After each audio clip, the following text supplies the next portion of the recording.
ॐ आनन्दमानन्दकरं प्रसन्नं ज्ञानस्वरूपं निजभावयुक्तं नित्यं भवरोगवैद्यं नित्यमहं स्मरामि।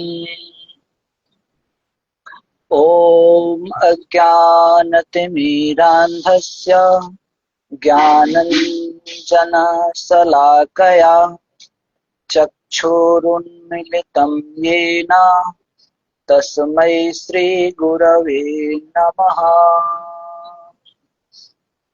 श्रीहंसञ्च सनत्कुमारप्रभृतिं वीणाधरं नारदं निम्बादित्यगुरुं च द्वादश गुरुन् श्रीनिवासादिकान् वन्दे सुन्दरभट्टदेशिकमुखान् वसुविन्दुसंज्ञायुतान् श्रीव्यासाधरिमद्गाच्च परतः सर्वान् गुरून् सादरम्।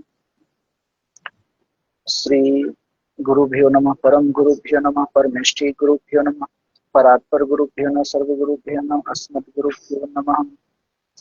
नमस्तस्मै भगवते कृष्णाय कुण्ठमेधसे राधाधर सिंधौ नमो नित्यविहारिणे।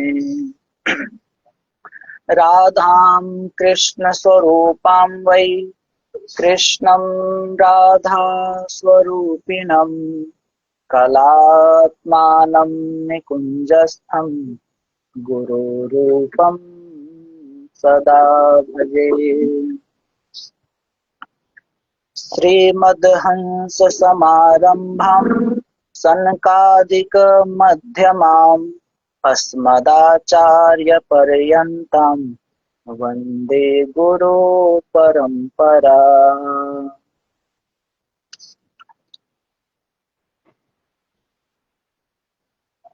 स्वभावतोपास्तसमस्तदोष मशेष कल्याण गुणैकराशिं व्यूहाङ्गिनं ब्रह्म परं वरेण्यं ध्यायेम कृष्णं कमलेक्षणं हरिम्।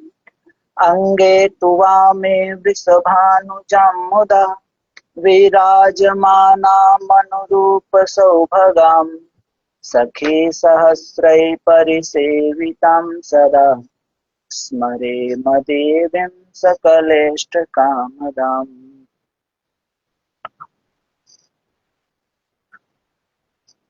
वृन्दावनकलानाथौ हृदयानन्दवर्धनौ सुखदौ राधिका कृष्णौ भजेऽहं कुञ्जगामिनौ।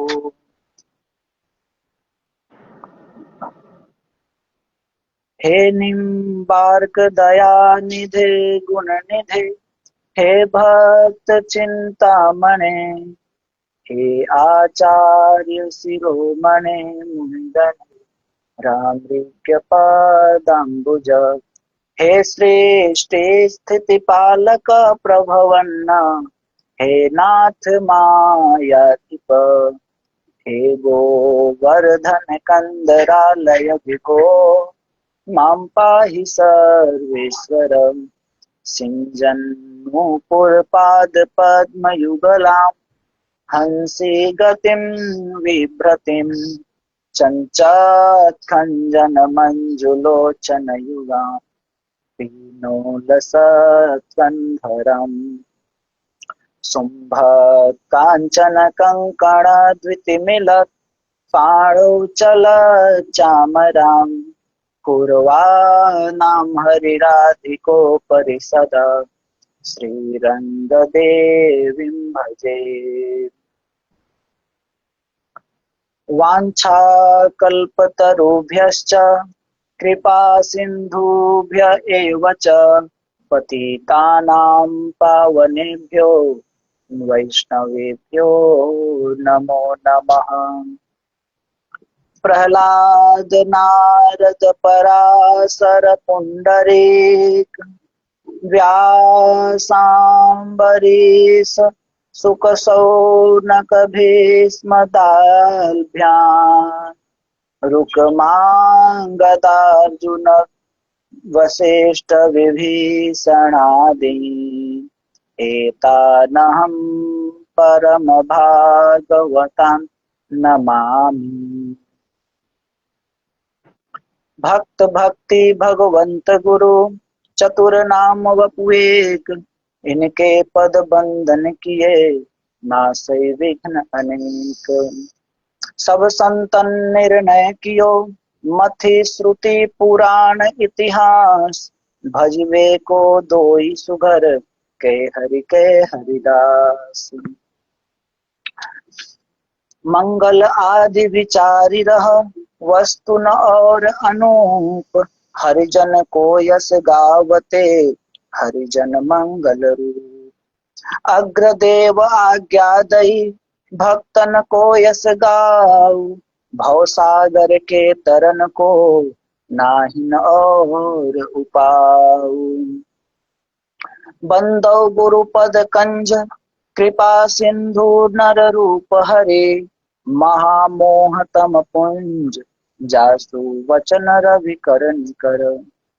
बार बार बंदन करो श्री नाभा आभा ऐन, काढ़्यो गाभा वेद को श्री भक्त माल रस दैन। श्री प्रिया दास पद कमल पुनि बंदौ बारंबार, कीन्ह भक्ति रस बोधिनी टीका अति सुखकार। चारि जुगन में भक्त जे तिनके पद की धूर, सर्वसु सिर धरि राखी हो मेरी जीवन मोर।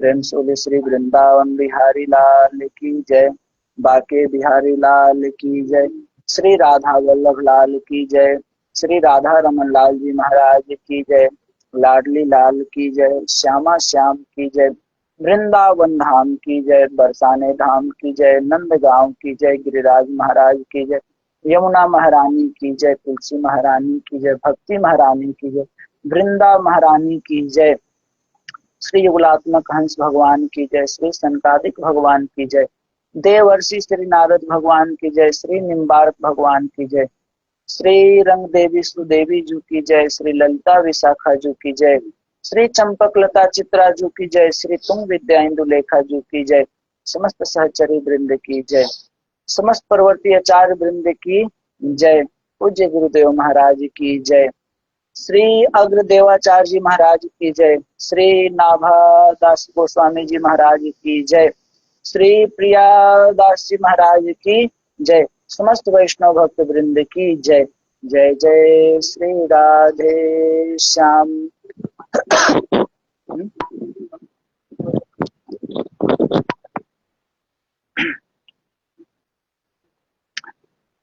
नमो नमो श्री भक्त सुमाल, नमो नमो श्री भक्त सुमाल, जाके सुनत महात्म नासत पुर झलकत राधानंद लाल। गद गद स्वर पुलकत अंग अंगनी, गद गद स्वर पुलकत अंग अंगनी, लोचन पर सत असुवन जाल, लोचन पर सत असुवन जाल। उतरी जात अभिमान प्याल विष, उतरी जात अभिमान प्याल विष, लेत जीवाय सोरस तिहि का। जीवाय सुरसति का होत प्रीत हरि भक्त जनन सो होत प्रीत भक्त जनन सो लेत शीघ्र हठि चरण प्रछाद लेत शीघ्र हठि चरण प्रछाद तजत कुसंग लेत सतसंगति तजत कुसंग सतसंगति भाग जगत को अद्भुत भाग जगत को अद्भुत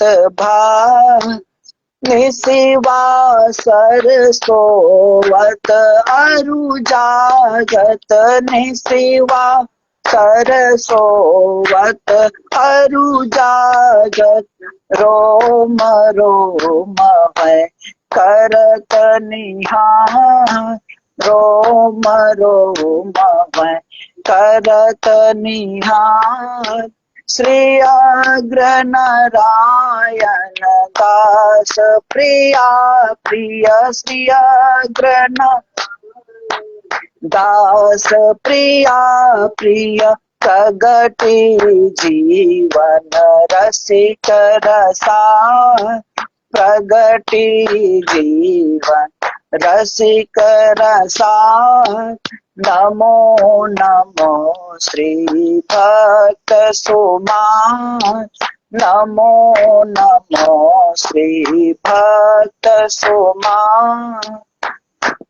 जय जय श्री राधे श्याम। चलिए आज जो है महाराज जी कल आप थे नहीं थे। आज जो है सत्संग की महिमा के बारे में आज हम लोग सत्संग की महिमा के बारे में श्रवण करेंगे। बहुत सुंदर आज का जो है प्रसंग है। ठीक है,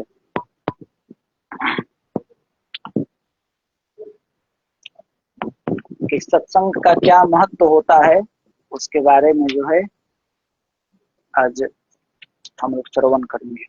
सत्संग प्रभाव वर्णन, सत्संग के प्रभाव का वर्णन, सत्संग के प्रभाव का हमारे जीवन में कितना महत्व है इसका जो है आज हम लोग श्रवण करेंगे। प्रिया, अभी हम लोग समझिए कि अभी भक्तमाल शुरू नहीं की, अभी इसकी भूमिका ही चल रही है।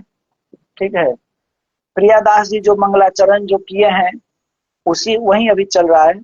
तो कवित 6 जिसमें कि वो सत्संग के बारे में वर्णन किए हैं। सत्संग का क्या प्रभाव होता है जीव के जीवन में उसका वर्णन किए हैं।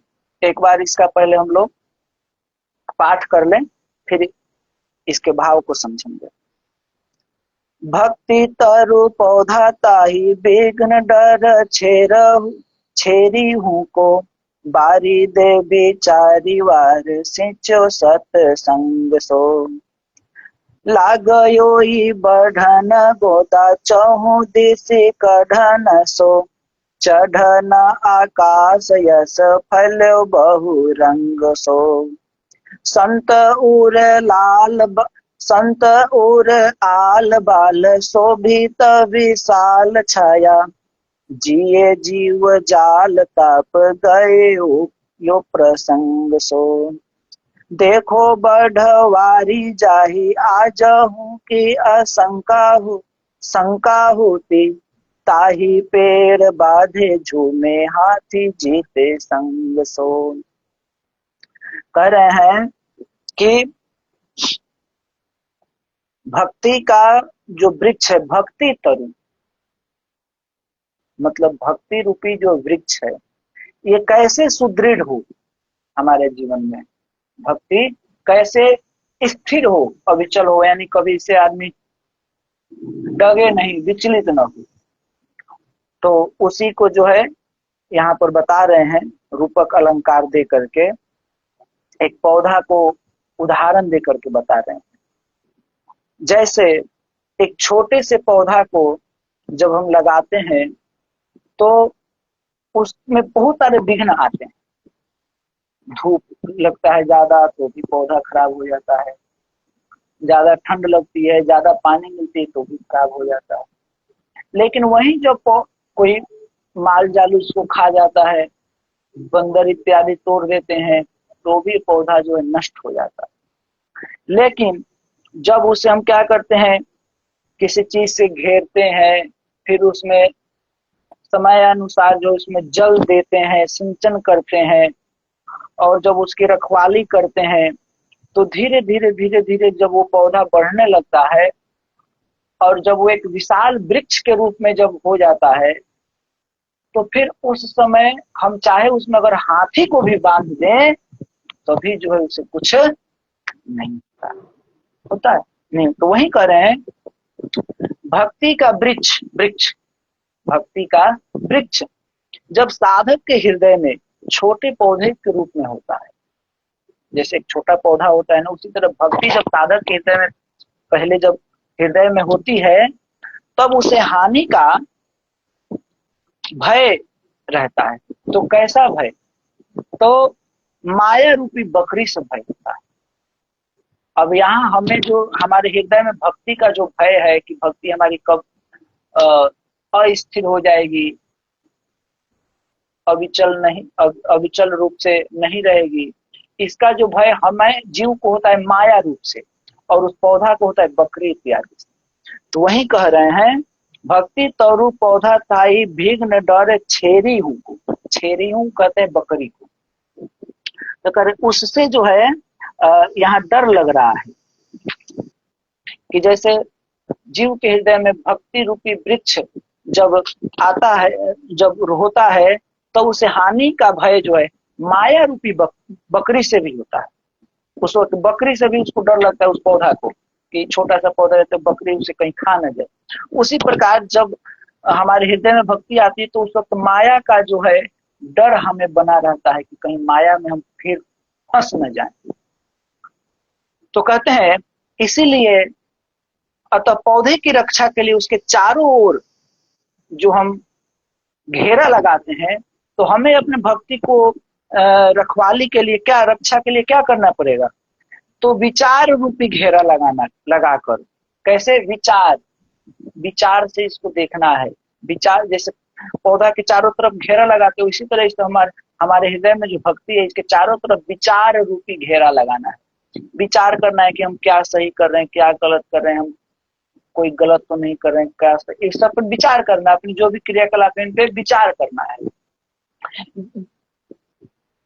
विचार रूपी घेरा लगाकर, और जब हम पौधा को घेर देते हैं तो क्या करते हैं, उसमें जल सिंचन करते हैं।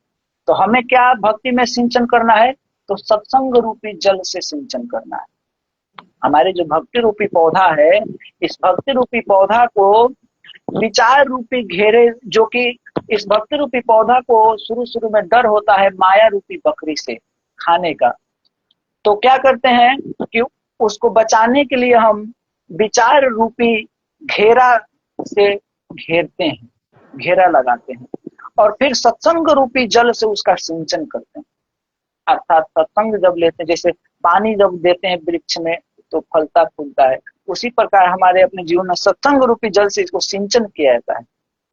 तब उसमें चारों ओर से शाखा प्रशाखाएं जो है निकलने लगती है, अर्थात भक्ति धीरे धीरे धीरे धीरे बढ़ने लगती है और वह आकाश की ओर चढ़ने बढ़ने लगता है। अर्थात जीव में भक्ति जो है भगवान की तरफ धीरे धीरे धीरे धीरे बढ़ने लगती है, उनसे प्रीति होने लगती है।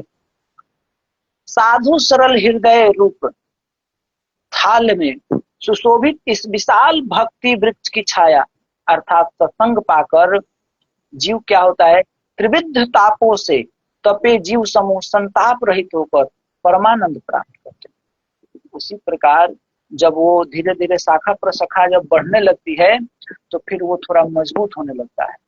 तो उसी प्रकार जब हम सत्संग करते हैं तो सत्संग पाकर क्या होता है, जो त्रिविध ताप है, तीन प्रकार का जो ताप है, कौन 3 प्रकार का ताप है? तो आधि दैविक, आधि भौतिक और आध्यात्मिक। ये 3 प्रकार का ताप जो है, तो इन 3 प्रकार के तापों से जो है जीव क्या होता है? संताप रहित हो जाता है, अर्थात उससे अब इसका भय नहीं रहता। जैसे अब पेड़ थोड़ा बड़ा हो जाए तो उसे बकरी का भय नहीं रहता है, और वो परमानंद को प्राप्त करता है। वृक्ष भी अब अच्छा से खुशहाली पूर्वक जो है बढ़ने लगता है। उसी भक्ति भी सत्संग पा करके जब इन तीनों तापों से संताप रहित हो जाता है जीव, तो भी क्या होता है? आनंद की प्राप्ति करने लगता है। इस प्रकार सार संवार करके इस भक्ति का विचित्र रूप से बढ़ना तो देखो, कि जिसकी पहले कभी छोटी सी बकरी का भी डर था। अर्थात जब पहले पहले आदमी भक्ति में आता है तो बहुत सारे बाधाएं आती हैं, बहुत सारे विघ्न उपस्थित होते हैं ना। लेकिन जब धीरे धीरे धीरे धीरे धीरे धीरे धीरे सत्संग से, भजन से जब जीव इसमें स्थिर हो जाता है, उसका चित्त मन बुद्धि, तो फिर उसे कोई भय नहीं होता। वैसे ही जब जब पौधा को शुरू शुरू में लगाते हैं तो उसको बहुत सारे भय विघ्न आते हैं, बकरी खा जाएगा, कोई उखाड़ देगा, कोई तोड़ देगा, तो उसे घेर करके उसमें जल का सिंचन करते हैं। तो फिर धीरे धीरे धीरे जब वो बढ़ जाता है, बड़ा हो जाता है, तो फिर वो भी आनंदित होता है, और अब उसे बकरी से भय नहीं होता है। वैसे ही जब जीव भक्ति करता है, भक्ति जब प्रफुल्लित होती है, तो फिर जो है जीव को माया से डर भय नहीं होता है। तो जो बचपन पहले जो एक जो माया से डर लगता था शुरू शुरू में, अब उसी में आज महासंग्राम विजयी काम क्रोध आदि बड़े बड़े हाथी बंधे हुए झूम रहे हैं, परंतु उस वृक्ष को किसी भी प्रकार की हानि नहीं।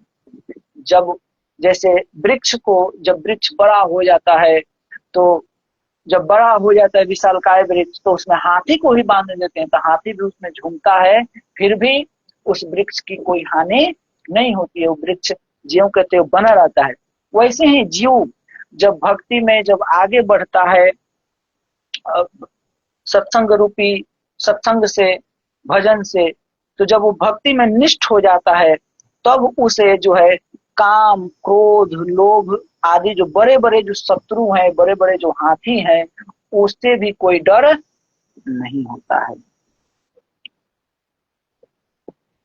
देखिए, अब जो है यहाँ पर कह रहे हैं कि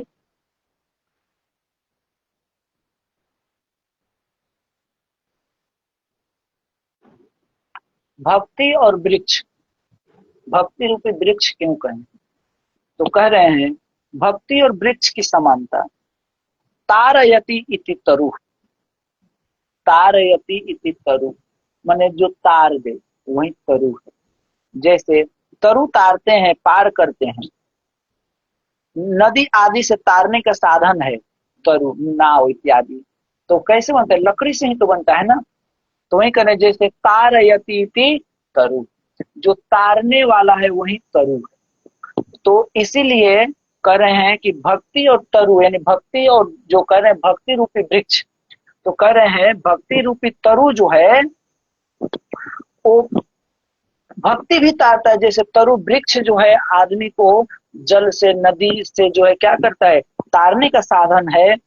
वैसे ही भक्ति भी जीव को जो है भवसागर से तारता है।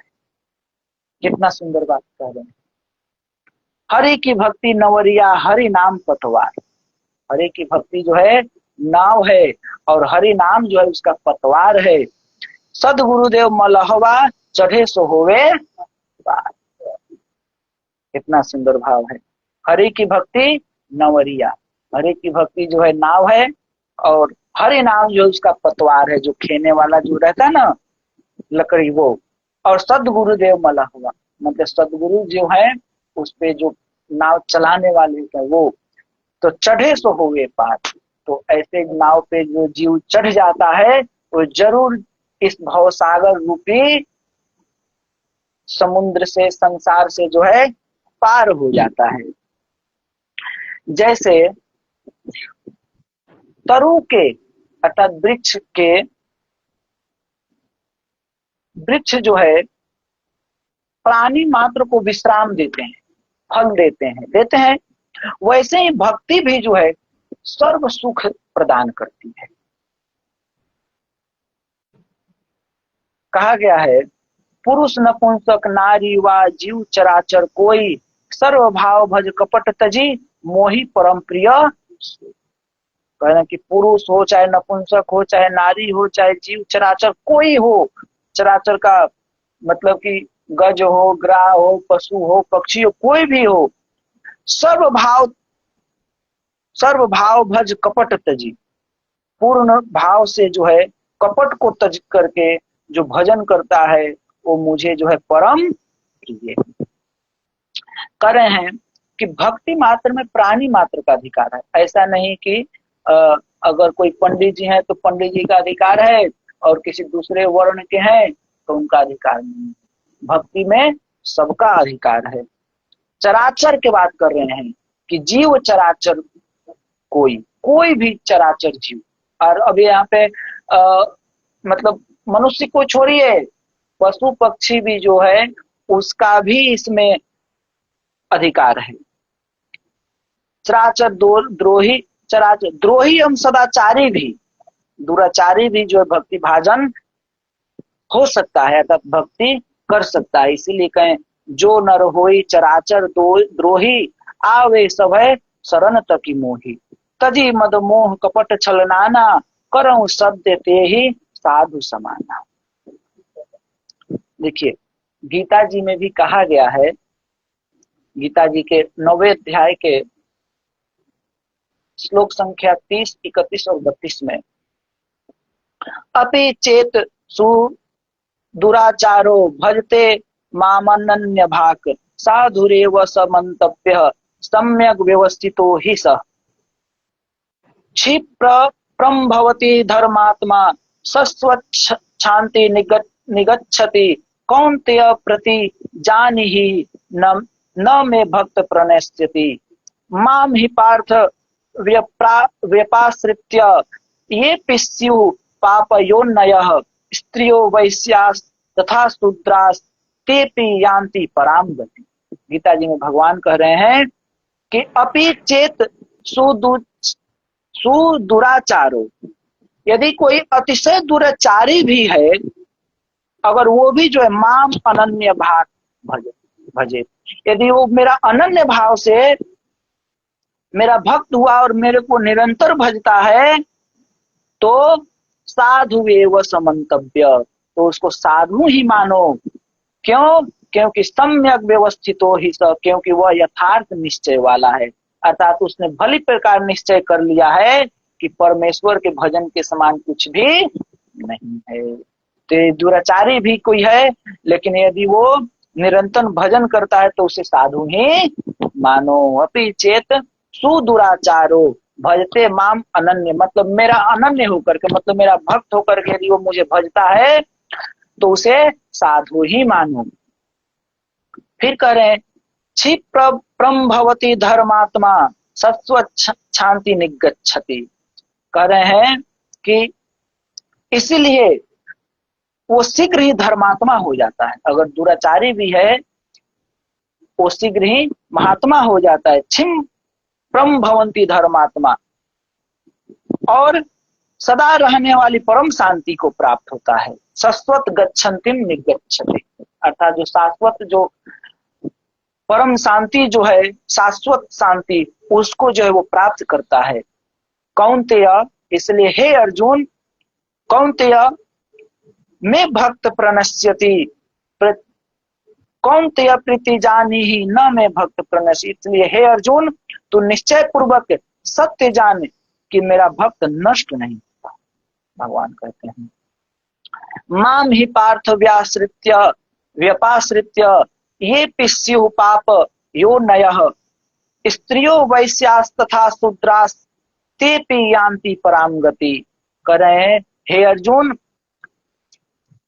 स्त्रियों वैश्यास् तथा शूद्रो, स्त्री हो वैश्य और शूद्र आदि तथा पापयन्य हो, पाप योनि वाले भी जो कोई हुए वे सभी जो हैं मेरे शरण होकर तो परम गति को ही प्राप्त होते हैं। यह बात ज्ञान और कर्म में सुलभ नहीं है, वहां तो अधिकारी जन ही लाभान्वित होते हैं।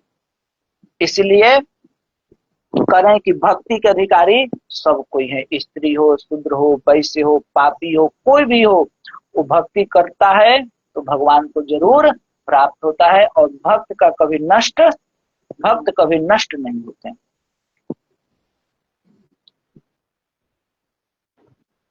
अब देखिए यहाँ कहते हैं कि वृक्ष और भक्ति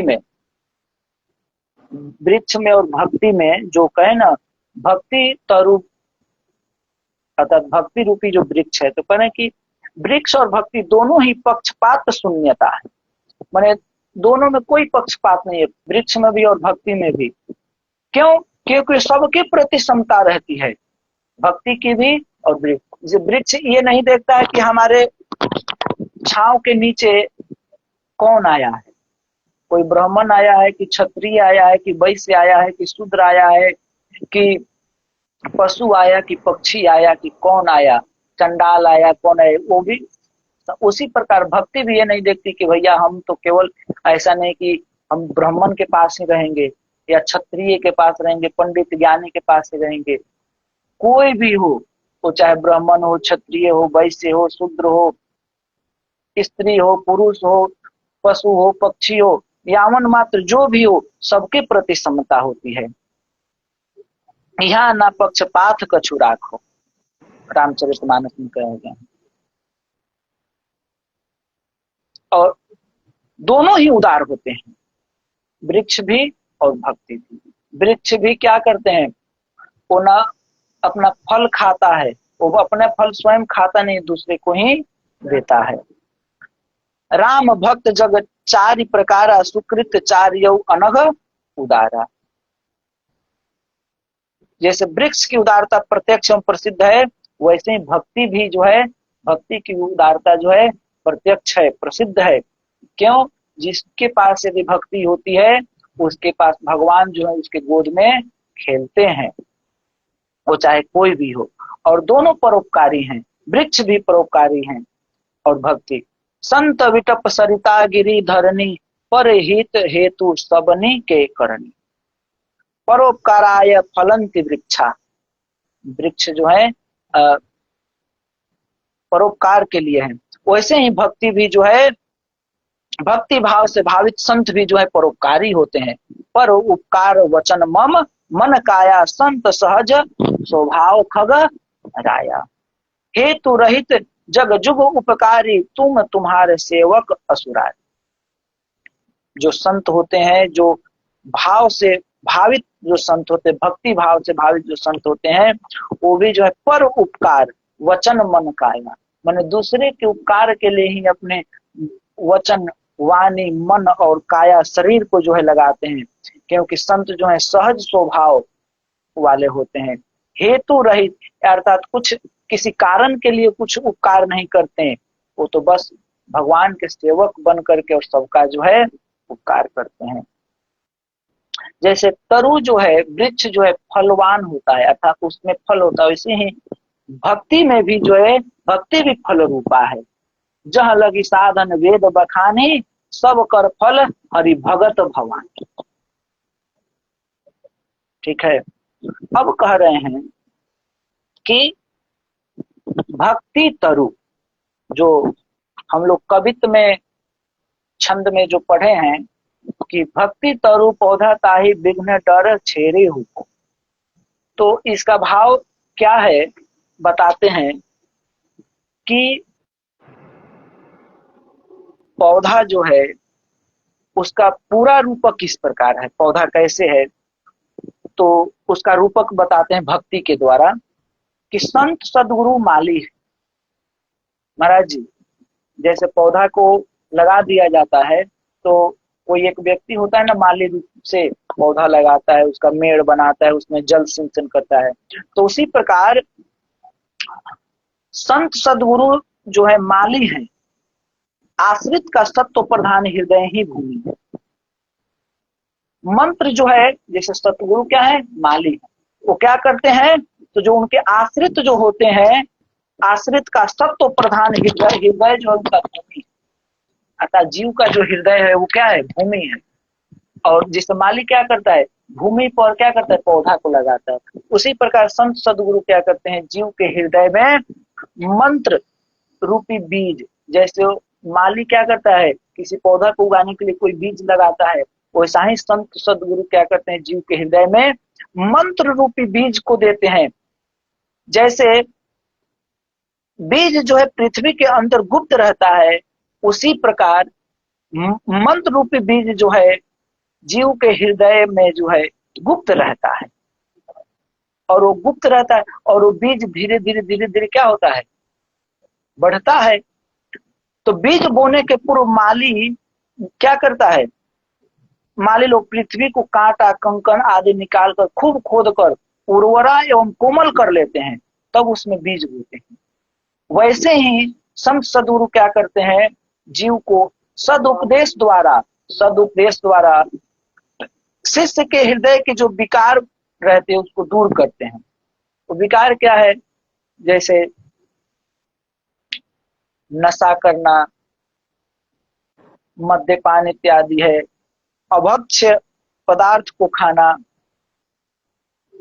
पर स्त्री गमन करना, जुआ इत्यादि। तो ये सब जो विकार हैं, इन सब विकारों को पहले उपदेश के द्वारा वो क्या करते हैं, जीव के विकार को जो है हटाते हैं। जैसे माली क्या करता है, भूमि को पहले कांट कंकड़ इत्यादि को साफ करता है, हटाता है, उर्वरा करता है, फिर उसके बाद उसमें बीज बोता है। तो वैसे ही सदगुरु भी क्या करते हैं, जीव के हृदय के जो विकार है उस विकार को हटाते हैं, और फिर जो है उसमें मंत्र रूपी बीज को क्या करते हैं, प्रदान करते हैं। करें सत हरि भजन जगत सब सपना के रहस्य को पुनः बार बार समझाकर मंत्र दीक्षा की इच्छा जागृत करते हैं। अर्थात जब उपदेश देते हैं, उपदेश इसलिए देते हैं ताकि जीव जो है मंत्र दीक्षा प्रदान करे, मंत्र प्रदान करे। हृदय में दीक्षा की शुभेच्छा होना ही हृदय भूमि की उर्वरा एवं कोमल होना है।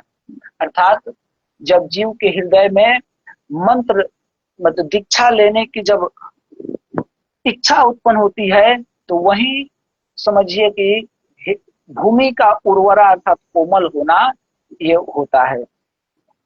तब जो है जब भूमि उर्वरा हो जाती है, कोमल हो जाती है, तब उसमें माली जो है बीज बोता है। उसी प्रकार गुरु भी क्या करते हैं, उस जीव के मंत्र रूप बीज बोते हैं, मंत्र प्रदान करते हैं। क्योंकि भूमि को बिना बनाए बीज बोने से परिश्रम हमारा क्या होगा, व्यर्थ हो जाएगा। यदि हम बीज बोते हैं तो पहले भूमि को उर्वरा कोमल बनाते हैं, फिर उसमें बीज बोते हैं। अगर ऐसे ही बीज बो दें तो परिश्रम हमारा क्या होगा, व्यर्थ हो जाएगा। उसी प्रकार सदगुरु भी जीव के हृदय को पहले कोमल बनाते हैं उपदेश दे करके, और फिर जो है उसको मंत्र रूपी बीज प्रदान करते हैं। उसी प्रकार से बिना पात्रता के उपदेश निष्फल होता है और अपनी हानि भी होती है। कहने का तात्पर्य जैसे गांठ का बीज जो होता है वो किसी लायक नहीं होता है, उसी प्रकार बिना पात्रता के यदि कोई नहीं है और उस तो वो भी क्या होगा, निष्फल हो जाता है। जैसे कहा गया है, मूर्ख शिष्योपदेशेन दुष्टा स्त्री भरणेन च दुखित ही संप्रयोगेन पंडितो व्यवसीदति। कर रहे हैं जो मूर्ख शिष्योपदेशेन, मूर्ख शिष्य को उपदेश देने से और दुष्टा स्त्री का जो है भर लेने से, आखिर उसका पालन कर लेने से, और दुखितई ही और दुखियों के लिए संप्रयोग से, अच्छा पंडितों को जो है व्यवसीदति व्यवसाय देने से जो है अगर मूर्ख शिष्य है और उसको हम उपदेश दें तो भी निष्फल होता है। और जो दुष्ट स्त्री है उसके यदि हम भरण पोषण भी करते हैं फिर भी वो निष्फल होती है। उसी प्रकार यदि कोई जीव है अगर वो अपात्र अपात्र है, सुपात्र नहीं है, कुपात्र है, और तो उसे यदि हम मंत्र प्रदान करेंगे तो हमारा परिश्रम क्या होगा, निष्फल हो जाता है। जैसे एक दृष्टांत यहाँ पर दे रहे हैं कि सर्दी का समय था, वर्षा की झड़ी लगी हुई थी।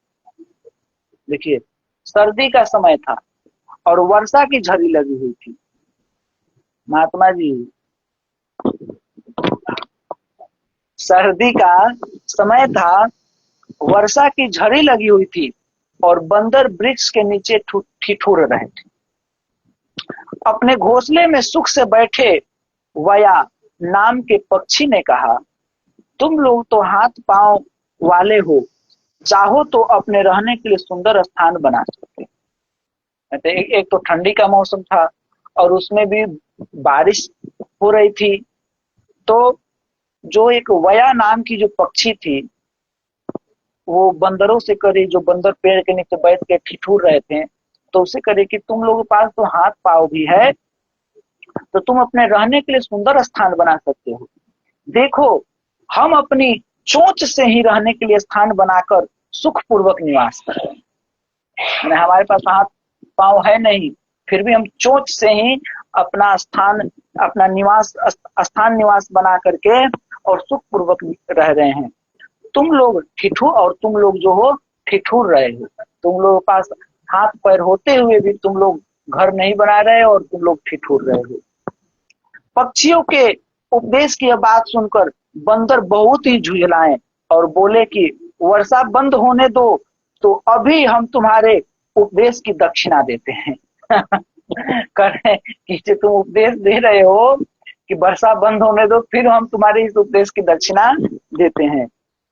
और सचमुच जब वर्षा बंद हुई तो बंदरों ने पक्षियों के समस्त घोंसले उजाड़ डाले।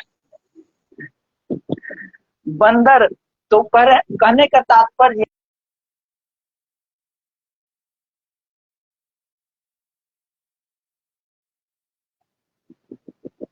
तात्पर्य ये है कि मूर्ख बंदरों को उपदेश देने के कारण पक्षीगण स्वयं संकट में आ गए। बंदर मूर्ख थे, उनको उपदेश दिए, इसलिए वो स्वयं जो है संकट में आ गए। इसीलिए जो अनधिकारी व्यक्ति हैं, तो अनधिकारी को दीक्षा देना निष्फल और स्वयं को भी संकट में डालने वाला होता है। इसलिए अनधिकारी को दीक्षा न दें। अगर अनधिकारी है तो पहले उसे अधिकारी बनाए, दीक्षा लेने के योग्य बनाए, उसमें पात्रता उत्पन्न करें, फिर जो है उसको दीक्षा दे। अगर ऐसे ही दीक्षा देंगे तो फिर वो हमारे ऊपर ही संकट उत्पन्न कर सकता है। इसीलिए हमारे जितने भी पूर्वाचार्य हुए प्रथम अधिकार परीक्षा करके ही दीक्षा देते थे। पूर्वाचार्य जितने हुए पहले ऐसे नहीं कि आज ही कोई आया, हाँ भाई यहाँ तो दीक्षा देने का दुकान खुला हुआ है, होड़ लगी है, कितने हम शिष्य बना लें, 1 लाख 2 लाख शिष्य बना ले, कितने शिष्य बन जाए, सबसे ज्यादा शिष्य बन जाए तो और अच्छे हैं। तो यहाँ दीक्षा देने की होड़ लगी है, तो इसीलिए आज ऐसे हो रहा है, गुरु के ऊपर भी संकट उत्पन्न हो रहा है। इसलिए पहले यदि किसी को दीक्षा दें तो उसको पहले उस दीक्षा के योग्य बनाएं, अधिकारी बनाए, उसमें पात्रता उत्पन्न करें, फिर उसे दीक्षा दें। एक प्रसंग आता है हरिव्यास देवाचार्य जी का। हरिव्यास देवाचार्य जी की इच्छा थी कि हम श्री भट्ट देवाचार्य जी से ही दीक्षा लेंगे। तो श्री भट्ट देवाचार्य जी मथुरा में रहते थे, विराजमान थे, उस वक्त मथुरा में ही गद्दी थी। तो हरिव्यास देवाचार्य जी आए उनके पास और बोले कि गुरुदेव, मैं आप ही से जो है दीक्षा लेना चाहता हूँ। तो वो बोले कि 12 बरस जो है अभी जाओ गिरिराज जी की परिक्रमा लगाओ, गिरिराज जी में रह करके भजन करो 12 बरस, और 12 बरस रह करके जब भजन करो तो 12 बरस के बाद जब आओगे तब मैं तुम्हें दीक्षा दूंगा। तो बोले कि जो आ गया, और गिरिराज जी में गए। गेट बंद, इनको इधर क्लिक कर लीजिए, गेट बंद।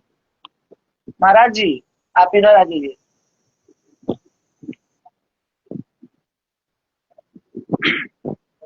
तो बोले हैं कि श्री भट्ट देवाचार्य जी, हरव्यास देवाचार्य जी को कि 12 वर्ष आप पहले जा करके भजन कीजिए, कहाँ, गिरिराज जी में, अब तब जो है मैं आपको दीक्षा दूंगा।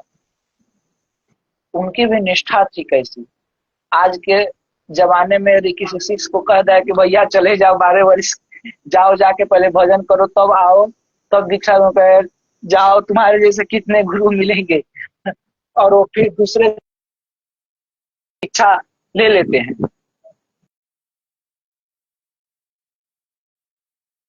वो सुने और वो गिरिराज जी में गए और वहां 12 वर्ष तक भजन किए।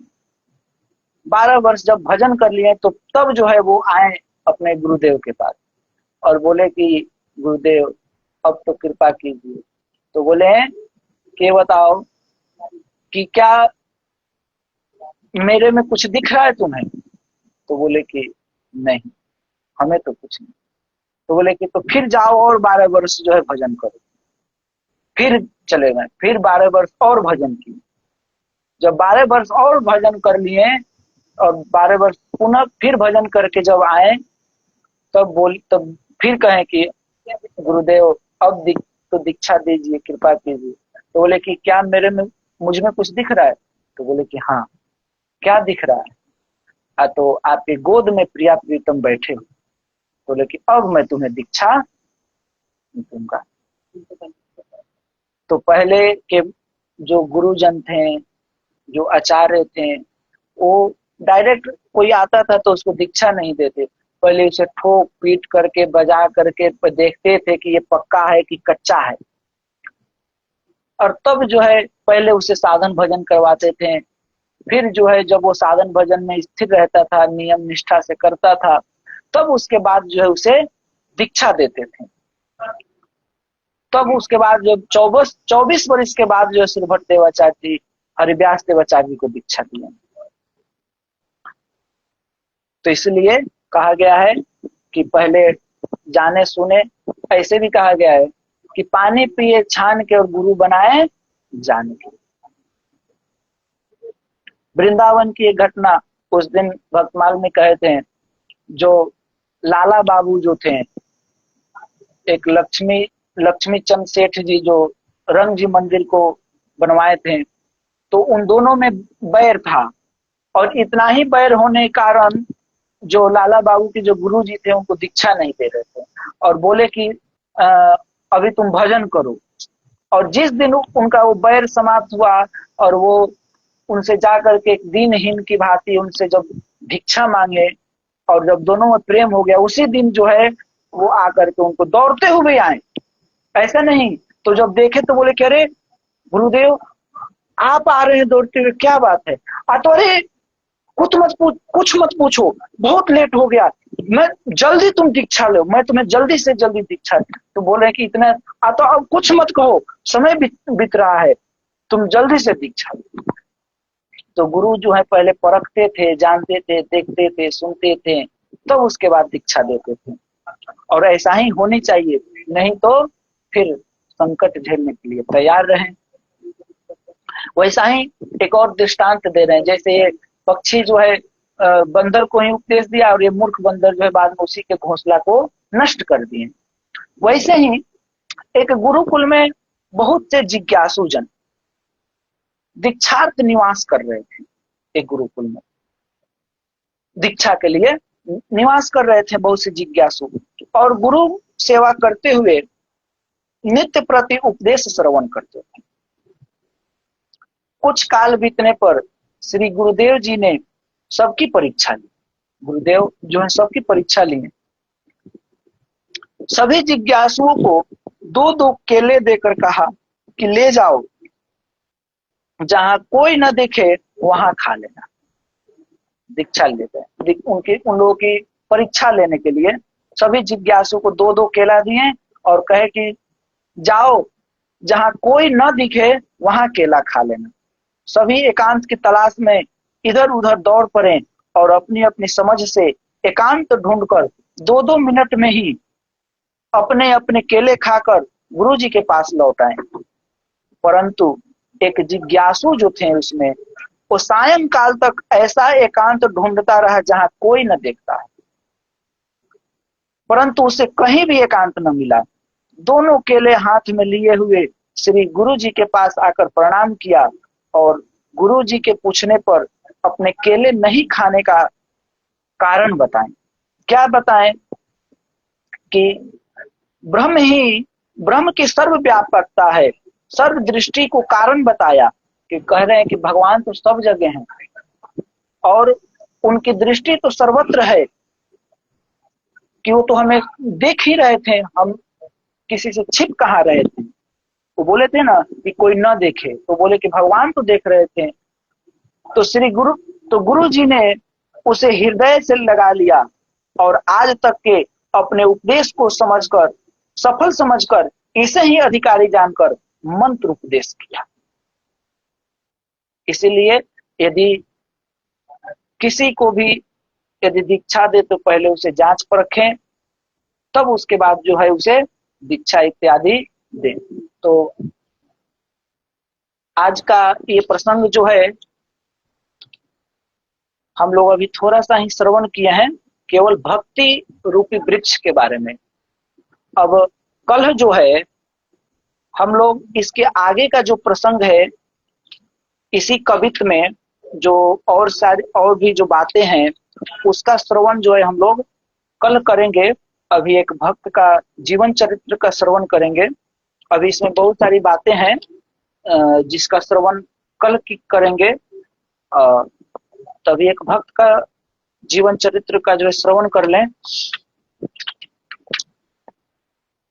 श्री कृष्णदास कविराज गोस्वामी वृंदावन,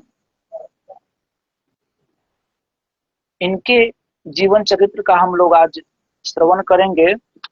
श्री कृष्णदास कविराज गोस्वामी। कृष्णदास कविराज रचि श्री चैतन्य चरितामृत, प्रगटे झामटपुर जिला वर्धमान बतावे, सड गोस्वामी जू की कृपा धाम वृंदावन आवे, नित्यानंद कृपा ग्रंथ सब उरही लगायो, गोविंद लीला अमृत साध कनि प्राण सुनायो, भट्ट रघुनाथ गुरु रहे पिलायो भागवतामृत, कृष्णदास कविराज रचि श्री चैतन्य चरितामृत। ये श्री कृष्ण दास कविराज गोस्वामी जो है भगवान श्याम सुंदर के सबसे प्यारे दुलारे संत हैं। या तो स्वयं भगवान सबसे प्यारे हैं या भगवान के सबसे प्यारे हैं। कह रहे हैं कि श्री कृष्णदास कविराज गोस्वामी ने जीवों के कल्याण के लिए श्री चैतन्य चरितामृत ग्रंथ की रचना की, जो वैष्णव रसिकों के लिए एक अमूल्य निधि है। इनका जन्म जो है झामटपुर ग्राम में हुआ था, जो वर्धमान जिले के अंतर्गत आता है। जो सड गोस्वामी हुए, श्री रूप सनातन रघुनाथ भट्ट, जीव गोस्वामी, गोपाल भट्ट, रघुनाथ दास, इन्हीं सड गोस्वामियों की कृपा से ग्रंथों का अध्ययन और श्री नित्यानंद जी की कृपा से वृंदावन धाम का वास प्राप्त हुआ। इनकी रचना गोविंद लीलामृत, जिसमें श्यामा श्याम के अष्टयाम सेवा का वर्णन है, जो साधकों के लिए प्राण है। श्री रघुनाथ भट्ट जी इनके गुरुदेव हुए, जिन्होंने अपनी अमृतमयी वाणी के द्वारा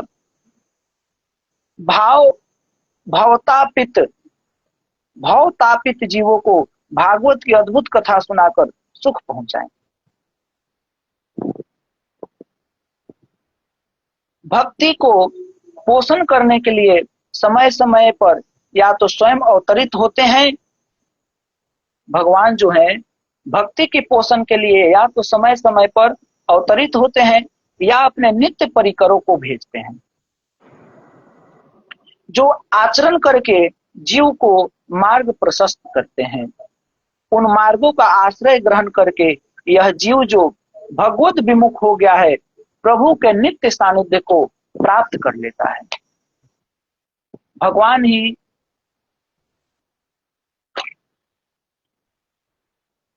कभी कभी जब धर्म की हानि होने लगती है, या तो स्वयं प्रकट होते हैं या अपने जो उनके जो नित्य परिकर हैं उनको भेजते हैं, ताकि जीव जो है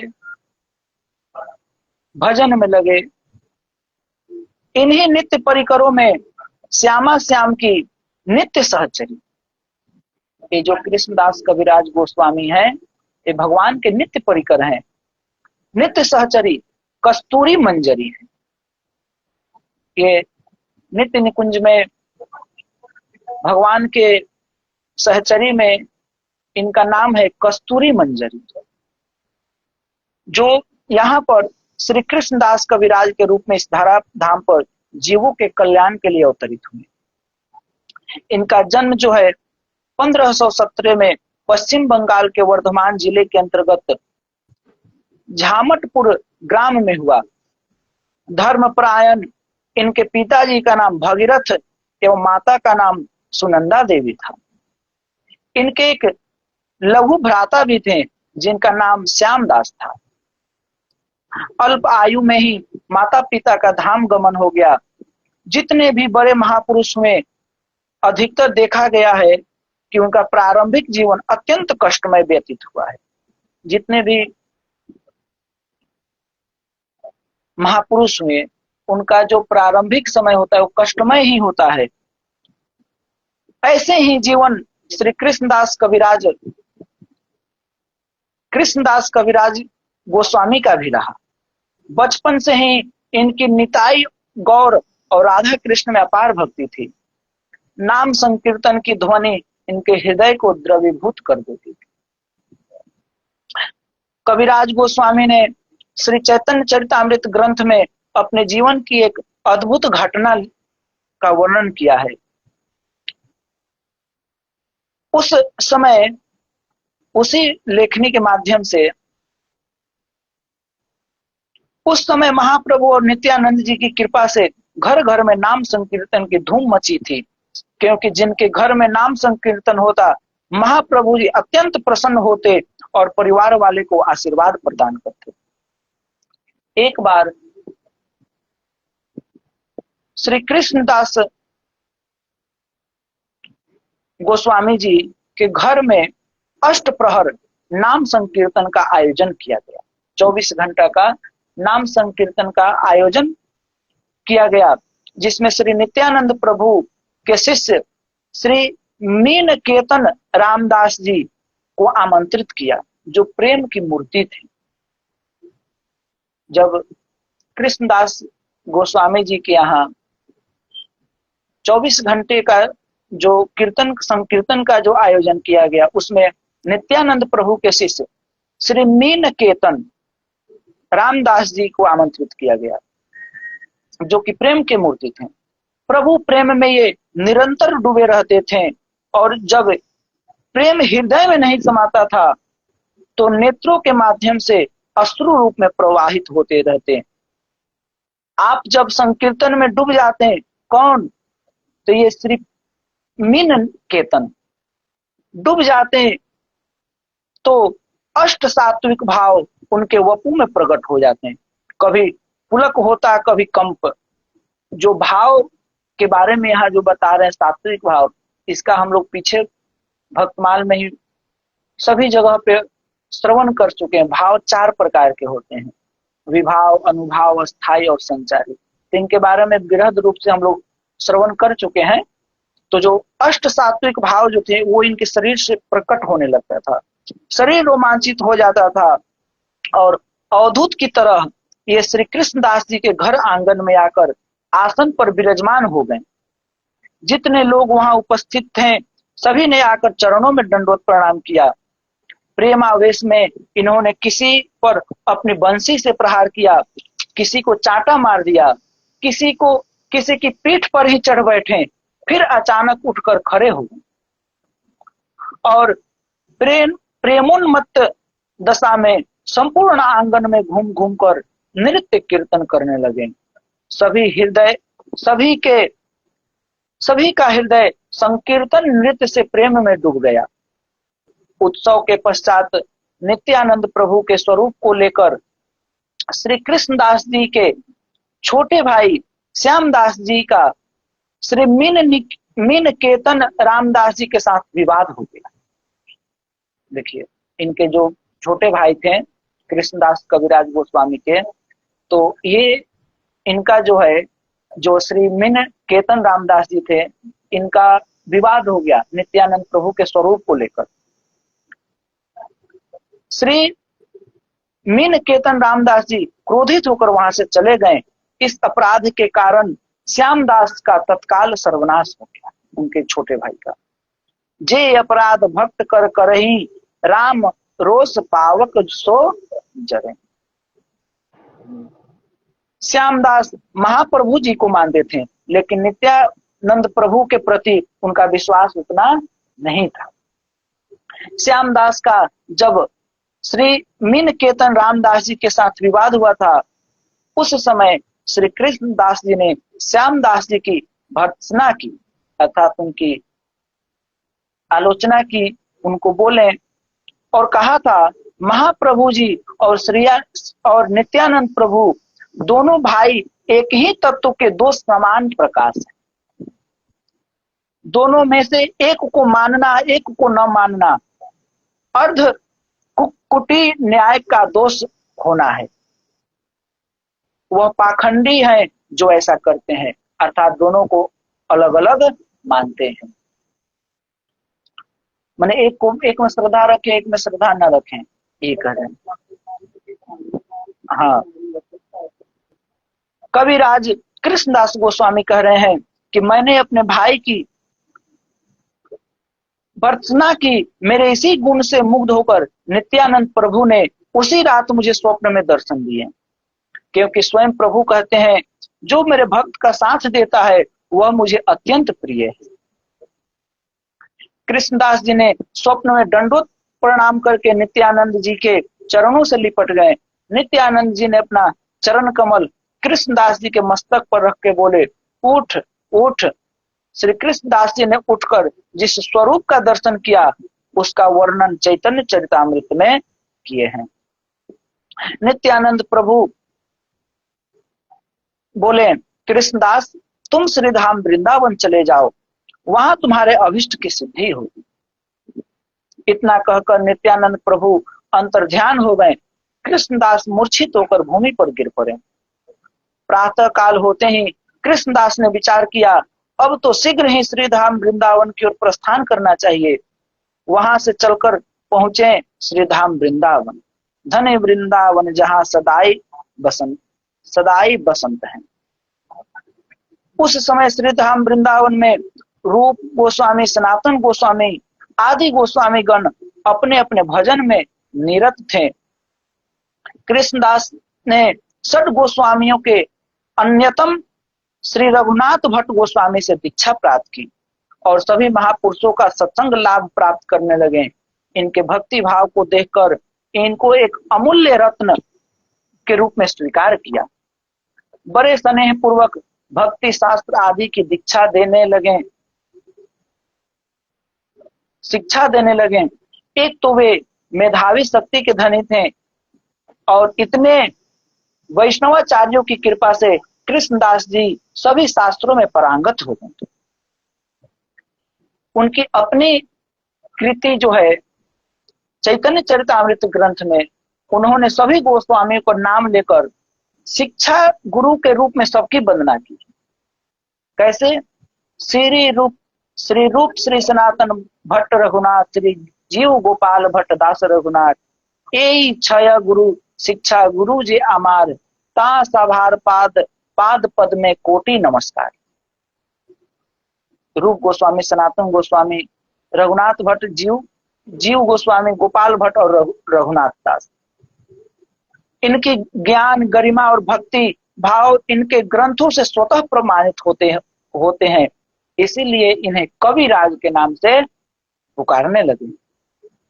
इन्होंने बहुत सारी ग्रंथ की रचनाएं की, जिनमें गोविंद लीलामृत, विलोम मंगल जी कृत, कृष्ण करणामृत की सारंग रंगदा टीका और जीवन के अंतिम समय में अति अद्भुत रस से परिपूर्ण श्री चैतन्य चरितामृत ग्रंथ की रचना की।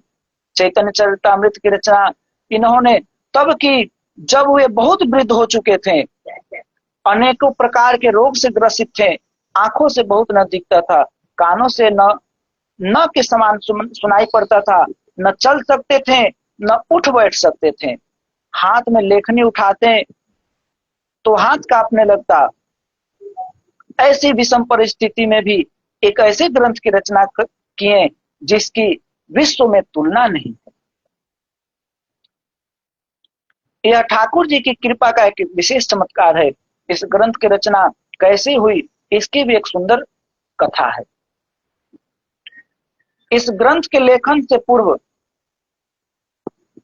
इस ग्रंथ के चैतन्य चरितामृत ग्रंथ के लेखन से पूर्व महाप्रभु जी की लीला से संबंधित कई ग्रंथ लिखे जा चुके थे। उसमें मुरारी गुप्त का कर्चा, कवि कर्णपुर जी का श्री चैतन्य चंद्रोदय नाटक और श्री चैतन्य चरितामृत महाकाव्य आदि, चैतन्य भागवत आदि प्रधान ग्रंथ। इन ग्रंथों में किसी भी ग्रंथ में महाप्रभु जी की शेष गंभीर लीला का विशेष रूप से वर्णन नहीं किया गया। इसीलिए गौर लीला रस का स्वादन करने वाले भक्तों को उनसे भली प्रकार तृप्ति नहीं होती थी। इसीलिए एक दिन भूगर्भ स्वामी श्री गोविंद देव जी के सेवक श्री हरिदास जी, श्री यादवाचार्य जी एवं शिवानंद चक्रवर्ती आदि वृंदावन के वशिष्ठ भक्तों ने मिलकर श्री कृष्णदास जी से आग्रह किया कि ऐसे ग्रंथ की रचना करो जिससे महाप्रभु की अत्यंत लीला का विस्तृत वर्णन हो। वृद्ध कृष्णदास जी न तो हाँ ही कर सकते थे और न वैष्णव अग्रगण्य इन सभी भक्तों की आज्ञा का उल्लंघन कैसे कर सकते थे। किम कर्तव्य विमूढ़ होकर श्री मदन मोहन जी के मंदिर गए। उस समय गोसाई दास नाम के पुजारी सेवा में थे। कृष्णदास ने प्रभु को प्रणाम करके अपने हृदय की बात निवेदन की।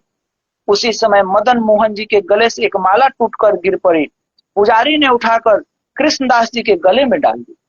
श्री कृष्णदास जी अति प्रसन्न हुए और ग्रंथ रचना का आदेश मानकर उसी समय उसी स्थान पर इन्होंने ग्रंथ लेखन प्रारंभ किया। कहाँ पे?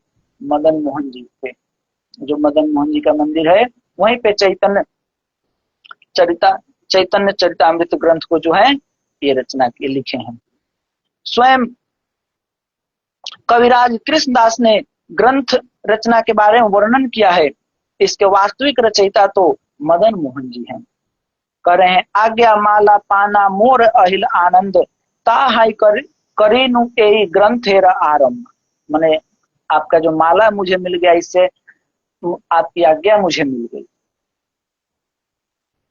मेरा लिखना तो वैसा ही है जैसे तोते का पढ़ना। तोते को जो पढ़ाया जाता है वह उसी को अक्षरशः दोहरा देता है। तो वही कह रहे हैं कि मैं कुछ लिख नहीं रहा हूं, आप ही सब किए हैं, मैं तो केवल इसको दोबारा कह रहा हूं, लिख रहा हूं। ठाकुर मदन मोहन जैसी प्रेरणा करते गए वैसा मैं लिखता गया। कह रहे हैं कि ए ग्रंथ लिखाए मोरे मदन मोहन, आमार लिखन जे सुकेर पठन, से ही लिखी मदन गोपाल मोरे जे लिखाए, काश ठेर पुतली जे न कुहके नचाए। मैंने ये तो मैं नहीं लिख रहा हूं, ये तो आप लिख रहे हैं। मैं तो एक कष्टपुतली हूं, जैसे आप हमें नचा रहे हैं वैसे मैं नाच रहा हूं। तभी तो चैतन्य चरितामृत कृष्णदास कविराज जी का अक्षय कीर्ति स्तंभ बनकर रह गया। यह गौरीय गोस्वामियों के समस्त सिद्धांत ग्रंथों का सार स्वरूप है।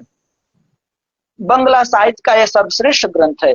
श्री कृष्णदास जी दैन्यता की साक्षात मूर्ति स्वरूप थे।